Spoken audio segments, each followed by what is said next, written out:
Tennessee is going after the NCAA, and it has the potential to impact all of college football. So let's get you caught up and then look at one of the boldest things I've ever seen a team or state in this matter do with the NCAA. Well, Tennessee is under investigation, and you may want to tune me out there, but if you're a fan of another team, this impacts all of college football. And I'll talk about that in just a moment. But Tennessee under investigation, just very quickly, one element of that ended up being an investigation that the collective used a private jet to fly a 5-star quarterback recruit to campus during his recruitment. The booster group paying for that trip is a violation of NCAA rules. Tennessee fired back and said, "We didn't do anything wrong." Donda Plowman, the UT chancellor, said, "Regrettably, in this chaotic environment, the NCAA enforcement staff is trying to retroactively apply unclear guidance to punish and make an example of our institution and others," basically saying that the NCAA's procedure is flawed and that some of the allegations are factually true. Well, Tennessee then sued the NCAA today. The lawsuit filed in the Eastern District of Tennessee claims that the NCAA is enforcing rules that unfairly restrict how athletes can commercially use their name, image, and likeness. And they're doing it at a critical juncture in the recruiting calendar. Another quote says, "These anti-competitive restrictions violate the Sherman Act and harm the states and the welfare of their athletes and should be declared unlawful and enjoined." Tennessee and Virginia are suing the NCAA over antitrust concerns with the NCAA's name, image, and likeness guidelines. Now, the NIL guidelines changed. The plaintiffs seek to remove the existing guidelines that were adopted in 2021. There are antitrust allegations going on. The suit claims that the NCAA restricts athletes' ability to earn NIL compensation, or at least the full NIL compensation that would be potentially allowed to them. A temporary injunction is possible with this. The plaintiffs could ask for immediate suspension of NIL rules. There are potential legal battles coming with this. Obviously, the lawsuit could spark an epic legal firefight with the NCAA. There are honestly other pending lawsuits that are going on right now as well. The NCAA faces 2 similar lawsuits, including one seeking billions in damages. Now, the Department of Justice joins the transfer rule lawsuit, and they're arguing restrictions on athlete transfers violate antitrust laws. Transfer rules temporarily could be suspended due to a recent court order. Guys can transfer whenever and wherever they want to. There are other investigations going on in and around Tennessee as well. Now, obviously, with all of this, Tennessee could face penalties as well, and we'll see what kind of notices they're given based on potential probation violations from earlier lawsuits. The biggest issue here is that the NCAA has enacted rules and then is enforcing said rules retroactively. What's that mean?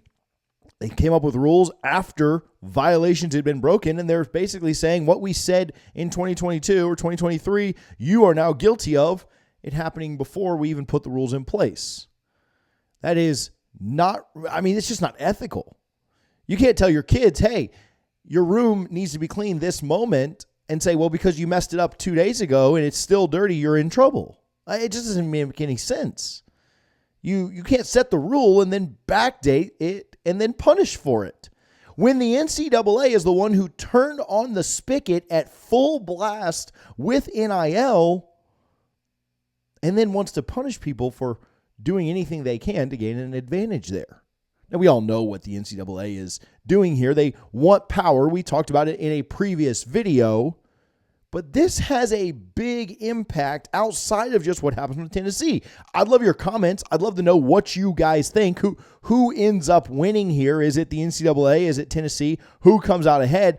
I'll tell you, not to influence the comments or get you to agree with or disagree with me, but I think Tennessee probably ends up winning on this. I don't think the courts, I don't think Judges are going to be very favorable to the NCAA, who is a massive organization that has made billions of dollars on the backs of players who have, until recently, never gotten a dime of it. But I know what you're all asking. How does this impact my team? You told me that this was going to impact all of college football forever. I think it is. I don't think it's very hard to see how. I think the NCAA is being exposed right now. I think that it is obvious that they are in the wrong.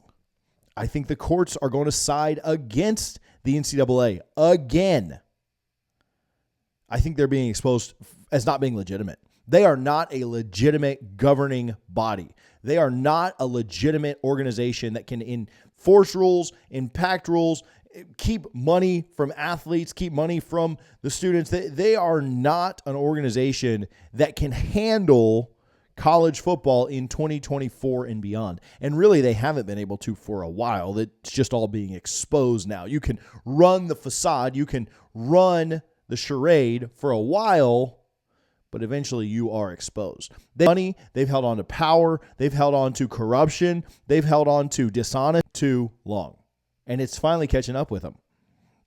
NIL and the portal have the potential to go crazy and go even more nuts than they have been already. This could get crazier before it gets fixed. There's no doubt about it. What about the other investigations that are going on? There are other investigations that are going on at Florida, other places around the country. We talked about a lot of the self-reporting that teams are having to do for stupid things that the NCAA is cracking down on. And we don't even know the full list of other teams that are being investigated, other teams that are currently in the NCAA's crosshairs. And what I believe is that when those teams get their penalties, get their trouble or whatever from the NCAA, I think they're going to fire back just like Tennessee has.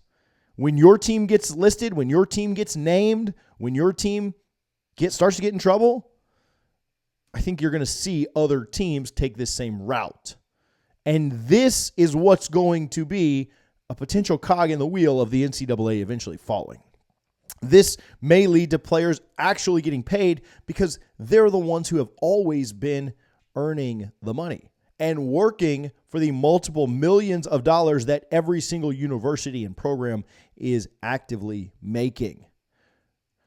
Why didn't Florida State go back at the NCAA? I think they have their hands full a little bit right now with the ACC, and so probably why they didn't attack back. But I would not be shocked to see other schools do what Tennessee is doing here. College football is insane right now with the lawsuits between Florida State and the ACC, Tennessee suing the NCAA targeting just about every team out there, the UNC comments with conference realignment on everyone's mind, NIL, the portal, and more.